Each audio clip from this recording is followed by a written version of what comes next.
السلام علیکم ناظرین کرام، شروع کرتی ہوں اللہ تعالیٰ کے بابرکت نام سے جو بڑا مہربان اور نہایت رحم والا ہے۔ حضرت شعیب علیہ السلام حضرت صالح کی اولاد تھے۔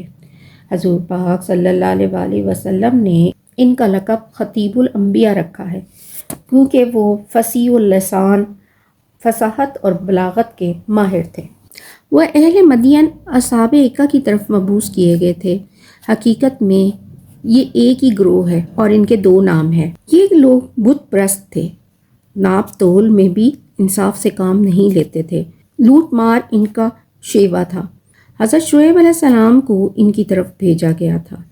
حضرت شعیب علیہ السلام نے کہا، اے قوم، تم اپنے ناپ تول میں انصاف سے کام لو اور زمین پر فساد مت پھیلاؤ۔ یہ سن کر کافروں نے جواب دیا کہ مال ہمارا ہے، اس کو جس طرح چاہیں بیچیں، ہمارے وزن اور ناپ تول سے آپ کو کیا کام ہے؟ آپ کو ہماری تجارت کے کاموں میں دخل دینے کی ضرورت نہیں۔ حضرت شعیب علیہ السلام نے فرمایا، اے قوم، میری خدا کی بندگی کرو اور اپنے وزن ناپ تول درست رکھو، نہیں تو عذاب خدا بندی پہنچے گا، جیسا کہ قوم نوح، قوم عاد اور قوم صالح اور قوم لوط پر بھیجا گیا۔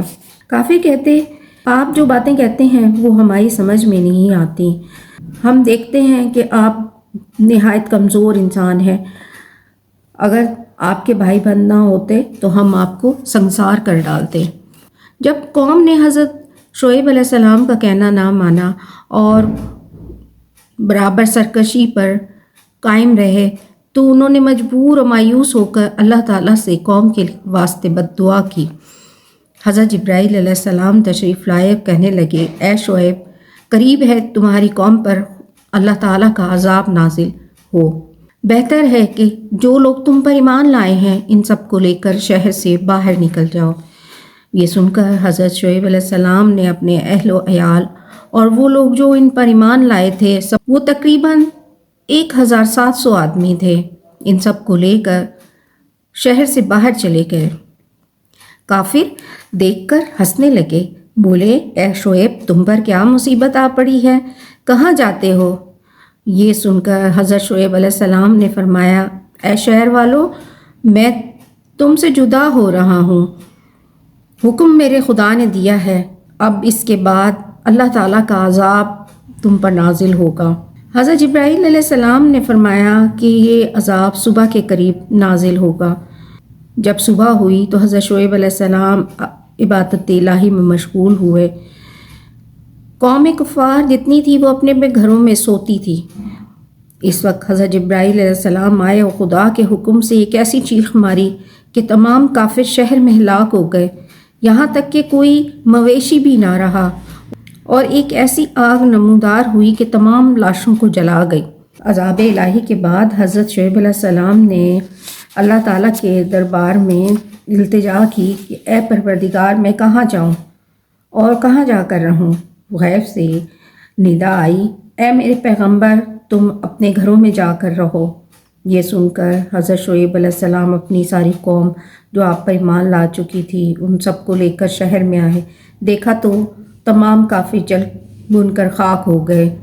حضرت شعیب کے دوبارہ آ جانے سے شہر مدین آباد ہوا، وہاں کے درخت پھر سے تر و تازہ ہو گئے اور خوب پھل پھول دینے لگے اور کثرت سے پیداوار ہونے لگی۔ روایت ہے کہ حضرت شعیب علیہ السلام نے اپنی قوم کو 12 برس تک شریعت سکھائی، مگر اپنی قوم کے ہلاک ہونے اور اپنی بد دعا پر بہت افسوس کرنے لگے اور اتنا روتے کہ ان کی آنکھوں کی بینائی جاتی رہی۔ ایک دن حضرت جبرائیل علیہ السلام نازل ہوئے اور کہا، اے شعیب، تم اپنی قوم کا غم کیوں کھاتے ہو؟ اگر کہو تو تم کو آنکھیں دوبارہ دے دی جائیں، لیکن اگر کسی اور کام کے واسطے وہ روتے ہو تو وہ بھی حاصل ہو جائے گا۔